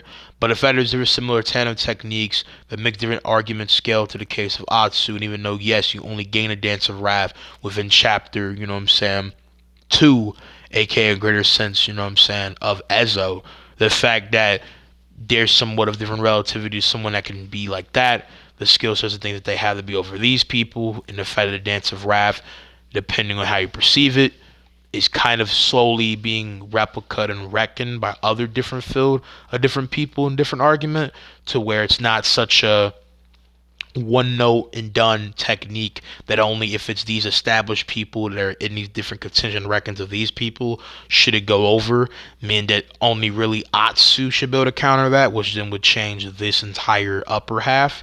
So what I'm basically trying to say to most, concretely conclude and finish this, I know I've been talking for a very long time, right, and I hope you guys have been enjoying it so far with everything said, that in the end, that this man doesn't full close the gap just by having a move of yes, even though yes, a very much reasonable crack theme capability. Again, with no like redundantness or tedious speaking, it doesn't outshine them in every essence. It's just a quick great age, across the board at different fighting bows, and him being blaringly a whole fucking, dart of unstoppable edge and splitting edge case of not only tandem being as well head of a great clan at his time, he still was cut down by someone that doesn't replicate any of that same talk, doesn't talk about it. So the Dance of Wrath is more or less just a very, yes, heavily spectralized pillar of technique. And that is really where NL counting Tokiyasa or anyone else in different crossroads that should reasonably be beyond him and all favorment should rep in, right? As being a technique of out of this wonder of faster than one can comprehend depending on the case. But these two are kind of same boats of not actually being spirits and either mixed bag being people behind masks, even though this Tingle Demon has a mixed potential to actually be this the personification of the curse and this random wandering death bringer, where in this sense the bow is supposed to symbolize. So there's a mixed argument just off of like actual feats and boasts that he should really just be like the lowest end of fodder and nothing of real significance. But then the spirit of Yarikawa just having, the spirit of Yarikawa, aka the Dance of Wrath, right, in mind should be in that symbol, especially if you think a greater sense that the theory reasonably is that this shoddy was either some admirer of Tokiyasu Yarikawa, a pupil, a random apprentice, a lost daughter of some sort, I don't fucking know, at the most biggest stretch, some type of lover that he had. This dude taught this random woman the capability to be this deaf personified individual and come around like fucking female Jack the Ripper and sludge through anybody that comes around her, right? That she would be to a high staple of being a reasonable pillar of skill, just like him, from having this technique, but just how she stood mixed to Jin. And again, the argument for where a Gritter would be, I kind of feel like it's very iffy to put her in Gritter pillars of skill or even in there. And I think just by herself and what it is, even though again it's a great technique, that you could argue what she kind of mix stands as is the equivalent of this man's Spiraloo, where she has, yes, a great technique, but she isn't highly pedestaled, renowned, and exclaimed as in the same sentiment. So if not there, then you could go a lot more higher, but I think that's the most consistent, ethical way to scale. And if not, she goes in no scaling. But yeah, I suppose that. Then next we have Lord Oga, who I would say just by the credit of him being, the head of the case of the whole bannerman of the shogun, the whole clan, that he should be reasonably standing at the highest end of these different makes argument of fodder. Obviously, we haven't seen him get a fight, but Lord Oga was really nothing of grand significance besides representing, the shogun's reinforcements and the greater people of repping of, the mainland. Then Altan, I would say, is just the highest category of these Mongol elite slash generals. I wouldn't really put him anywhere big standing out in this sense. So yeah, suppose that. But then next you have, I forgot his name, but he's a descendant of the guy that made the Way of the Flame.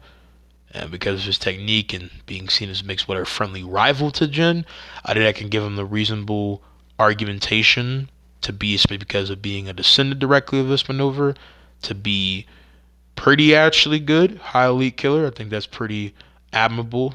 You know, the fact that he was able to be of great respect off rip to Jin.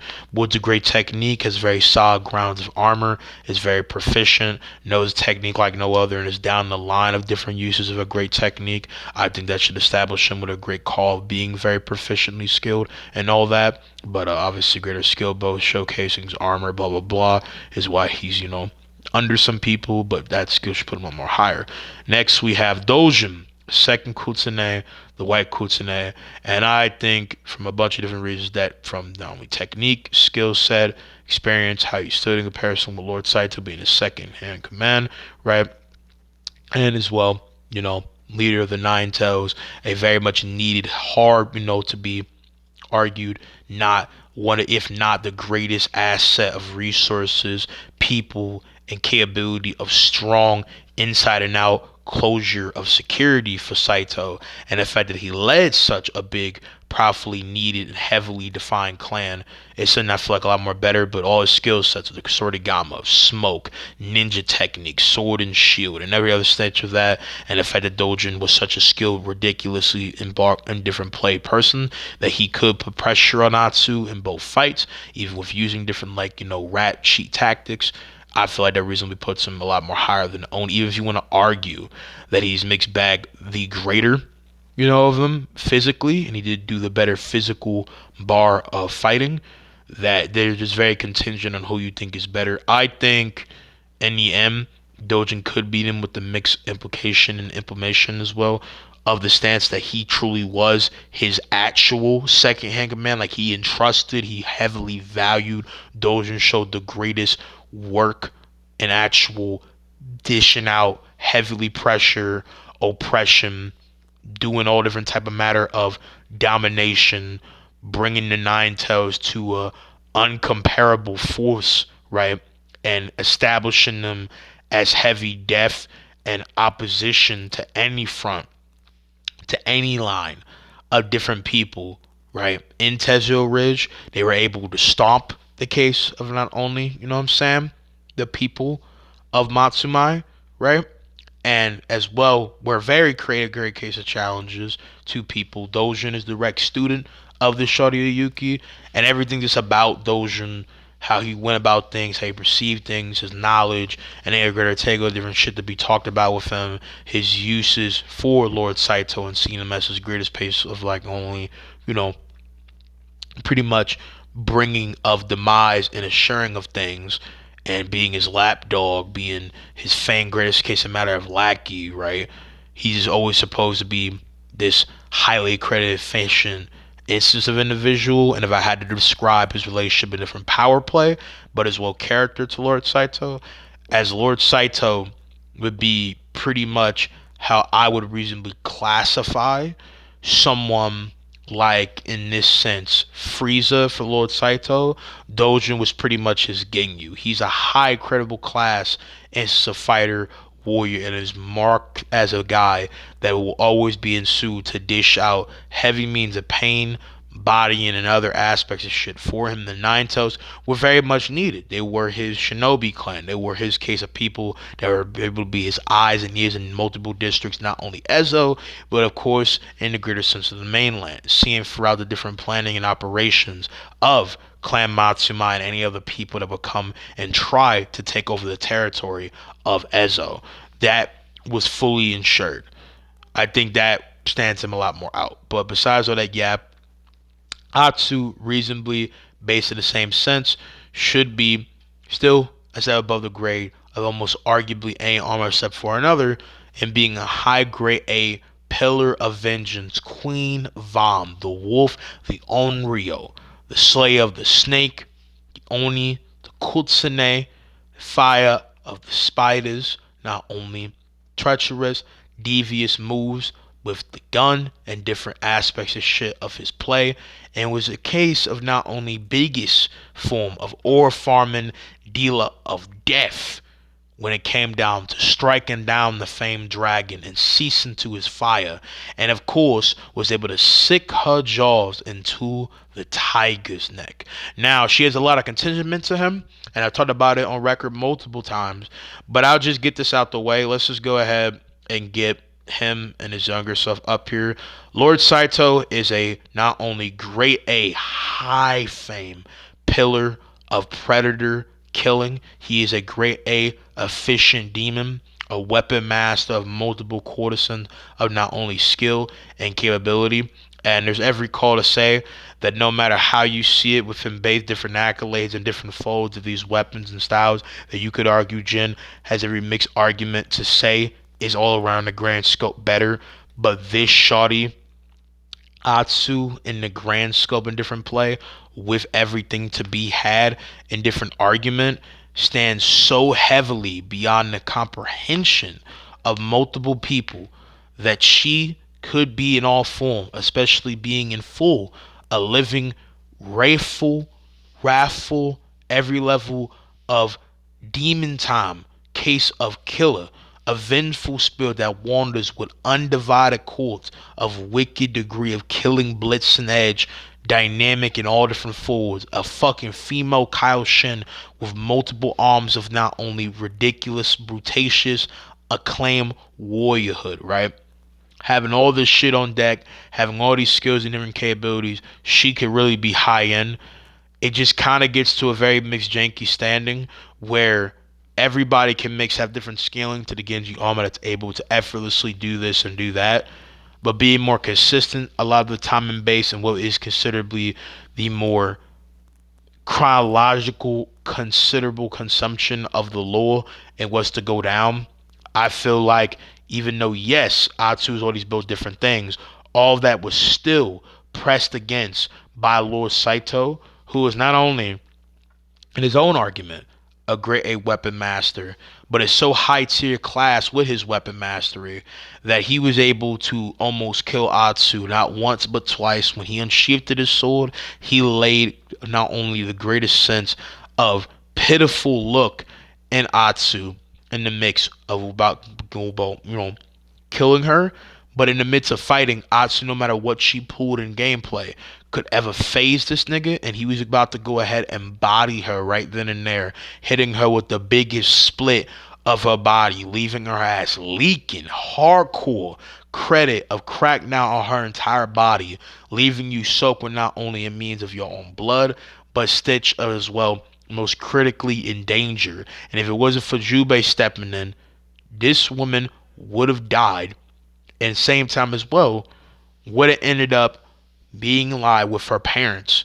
So the fact that not only this woman could not defeat him in full grand scope on her own and had to get interference from Jubei, and then only was able to win in the grand scope after having a mixed double team him and having a big rage and fury pumped amp of the most stinging regard, you can very much argue one on one, pound for pound, that Lord Saito is better. And depending on how you greater feel about that, Saito be over Jin. If you really think it's that greater contingent, that also goes for Takizo. I think in the end, I believe in Natsu to in greater full win, but only if we count it as one different instance of fighting regard.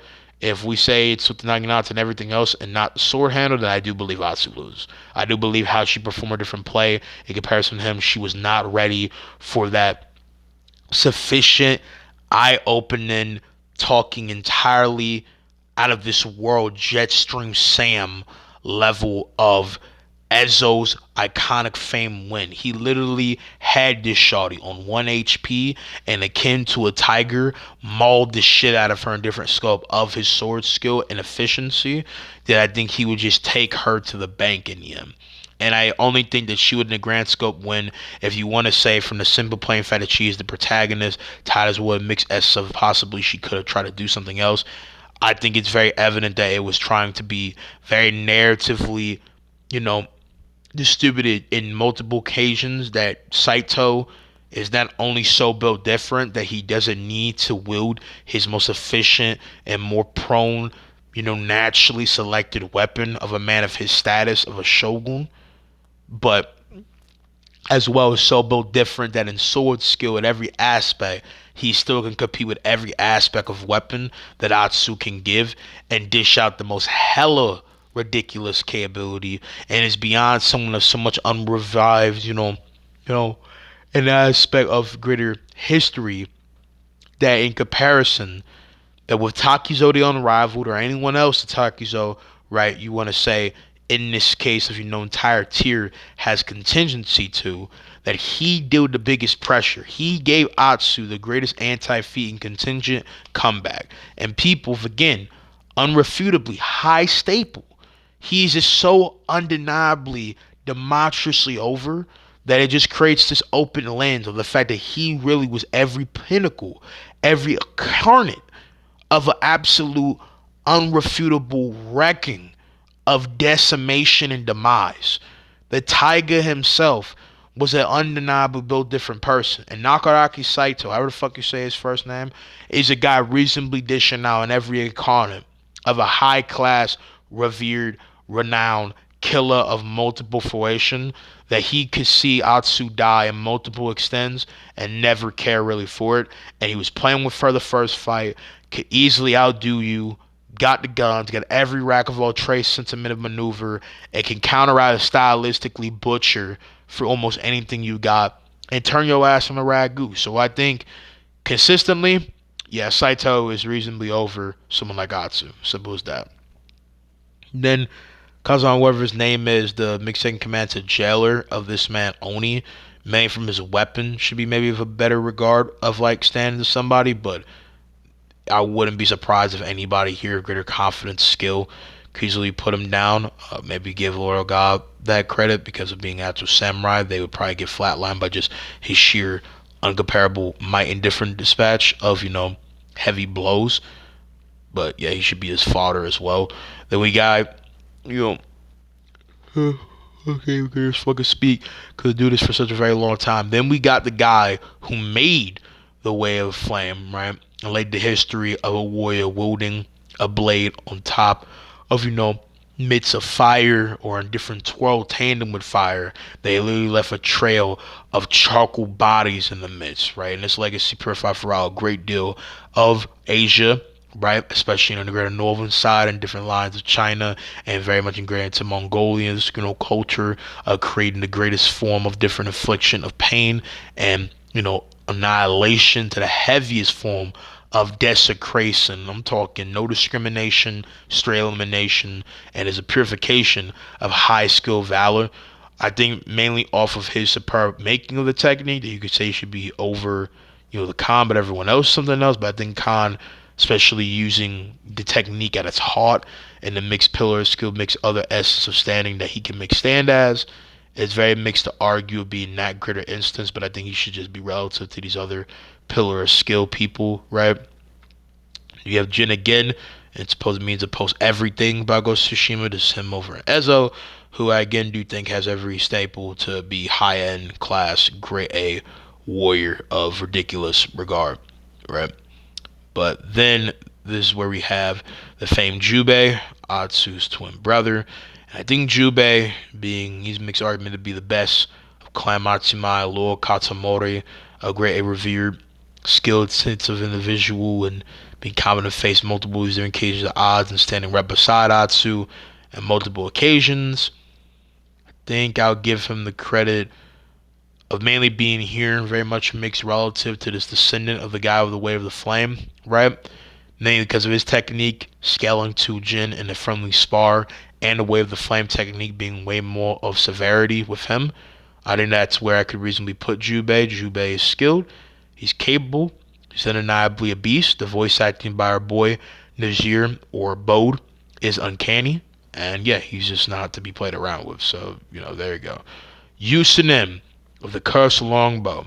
I think mainly from the Curse Longbow and what the longbow can provide, he reasonably can stand in the same scope to, over this man, to, go. And because of how skilled he was with it, the different range capabilities and ridiculous capability of not only pressure and absolute fucking combustion with the case of these firework explosive arrows and every other pool of dynamic pool of domination that this man could have an effect and affected this bow was so much a highly acclaimed. People thought it rivaled Hachiman in his skills. You should just point him to a ridiculous means. Rom, they're a person of, no scaling mixed talk. She could be a great archer, but you don't know. Hanbei was said to be the greatest bounty hunter in Ezo and did mixed survival bout with this man's Saito, even though he said that he was uncomparably built different and, he was a master of the dual wielding technique. Now, if you think that because he was such a great master that he probably should scale to in his prime the same degree as Atsu and everyone else, that's a higher rank. Again, he has no feats, has mixed if he's take of statements, but I think from this that other class of like a high grade A skilled bounty hunter and Blitzened Sedge, warrior, I think I could give him reasonable fame to say very much arguably he should be at the hierarchy of legends. He should be, high credited classman of, skill set by that, especially in his teachings to Atsu and other stuff. Ayuki, as I talked about in my video of Colton Conference 0T6, put her in the same bar as Dojin, right? Maybe if you think, Dojin's higher than the case of the Oni, but she's in higher than Oni, which I don't really agree with because they have the same aspect capability and the same maneuvers, and she literally byproduct of being the mentor, the master, the sense of like head of this Assassin's Creed fucking branch of Clan Saito. She would literally be in the same bar as him. You could argue she could be better. I think Dojin, just from his versatility and arsenal, would all around the grand scope win, but Ayuki should very much be up there. But then you have Atsu and Geni's armor. Now listen, you could obviously scale to this. You could wear this armor, and by the same boast of being able to scale more high, proficiently prone to bullets and other stuff, you can as much mix say that Atsu should have not only been, in the case of this, right, in the matter for armor and as well others, be rearranged. Because obviously, if you could do this by yourself in general without having to scale to this, right, that should then in proxy make it be very much more instinctual and inadvertently be that with others. And then with people scaling to this greater case of armor, make additional their impossible capability for people to scale to this.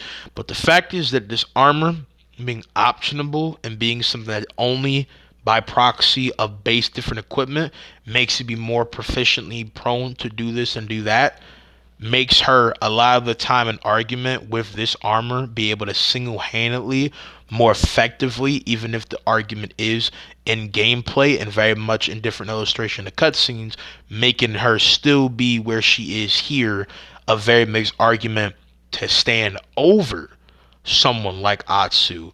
This armor alone being able to pretty much pull what Jin does to arrows and other aspects of shit that's proven being fast as, sound to way greater a faster makes her literally become Leonardo from TMT. This shorty on a whole different level of double bladed great age of all different scope of killing. I'm talking built different and different tides of deflection in our movement that would encounter with a higher caliber. And because this is optional armor, this touches into arguable mystical ties of K abilities. You can bare minimum just say this makes her be over her default stuff and put her in the same argument, depending on how you perceive this stuff, or make her be reasonably crowned as a GOAT warrior with that. Because if you already feel like it's contention between who would win, Atsu and Jin, then by proxy Saito, then Saito with Jin, this collaterally builds into the same stuff. But regardless how you see it, either inadvertently with the same argument and scope, the mysticism and tale of Jin, and Jin mix scaling to Atsu and the rest of them in all different counting, this would then in all be all either put her and rearrange everybody here, put Saito over here, all this bullshit, or reasonably like that and reasonably put my man Jin of a higher standard. Only because of the fact that in this sense, even if you want to say that she and multiple other characters are mixed scale into this talk of half mixed bullet timers to full bullet deflectors, all this shit. That Jin by mysticism high up scale, and the fact that what's more consistent is a lot of the top mixed aim dodging and close mixed contextualism, and the fact that being on these different speed relativations isn't so robustly crazy that you can see in full assurement of someone like Jim because of his ridiculous skills, ridiculous discography resume, and just pure in every aspect of the way, an considerable, person in the idea to ever in any situation not be worried or be very much by gameplay and every other sense of the midst of, what I'm saying, his type of class of warrior in comparison, not to be always ready and be assertive on different count of skill set as he's just that built different in battle IQ. He is geared, bred, groomed to be the most epically precise, effective, and undeniably so a pillar of ridiculous rack of all trades in the battle that he would be able to see through these different movements of guns, different assets of that, seeing what the Mongols can do, and properly and effectively transcend the bounds of what that type of skill set is, and fully in every aspect of the way outshine them in those endeavors. And I feel like fully assure and fully solidify him as being an all claim, undisputed, undeniably, fully a fledged, not only great a cutting edge, epic class, dominator of every foe, wielder of Yusinen's bow, wielder of the way of the flame, dominator of the Mongols, the single-handed storm of Tsushima that bested the Mongols and made them flee from Tsushima and all of Japan in terror in every sense of fucking wet underwear, my nigga. This motherfucker is the personification, the gruesome of what it means to be an undeniably so demon of all different class of undeniable form. Twin mountain bringer of strength, disher of wind level cry of scarce and blow, and in his blade skill is as of highest affinity staple of being dang near close to being an absolute rep of a living sage. And all this talk of Glaze is fully stained in every count of his being, and is a guy of highest credit, highest mark of being not only ridiculous in scope of legacy and his inspiration, but because of being mystical, and unlike Jin with his mystical people, faces mystical people, withholds armor of mystical people, and or pushes to bounds undeniably beyond these scope of mystical people to a way higher regard and arguably greater legend, I would say that therefore fully stakes him as a way greater grand scope legend than what odds or anyone else can comprehend. Because in the end, I think that Jin now has fully capitalized to the greater grand scope worthwhile to say that he in the end, in a full being all good faith, very much heavy pressed on feats, accolades, and other exports of their characterization, bang for bang, ball for ball, even relative as they already very constantly are, that Jin has not only duked out with way greater possible odds, scaled to way more greater and grand scope different with her people. He's defeated his Indo opposition a lot more better, and he's just performed a lot more greater shit to a greater class. And I believe that Jin Sakai is undeniably so a ridiculous and ever revised of warrior that is a visionary of not only Japanese hardship, tragedy turned triumph, and is every essence of the way a glorified, built different slave of not only domination in every cuss of the way. The ghost of motherfucking Tsushima, nigga. That's the way it is, right? In the end, you have Injo the Guardian, who should be a great step above, you know what I'm saying? His brother, who is said to be ridiculously very great, aka it's a matter of, warrior monk, killer, all that. And then we have the last two being a mix of the famed drip god himself and the man that made and forged the case of the legacy for Shigenori Strike, who was literally cut in by legend, fucking, yokai, wolf demons, right? So, I mean, there you go. And that is the tier list for everybody to be had. So, yeah, that is it. If you disagree with this video, have any questions or want to greater debate, you already know where to hit me, RPKing3124. Hope you guys have enjoyed this video. I appreciate you guys for watching. I know this was long. However, means a big, detailed, greater overview and untangle shit. I love y'all. I'm going to see you guys in the next one. Peace out, my army. Love y'all.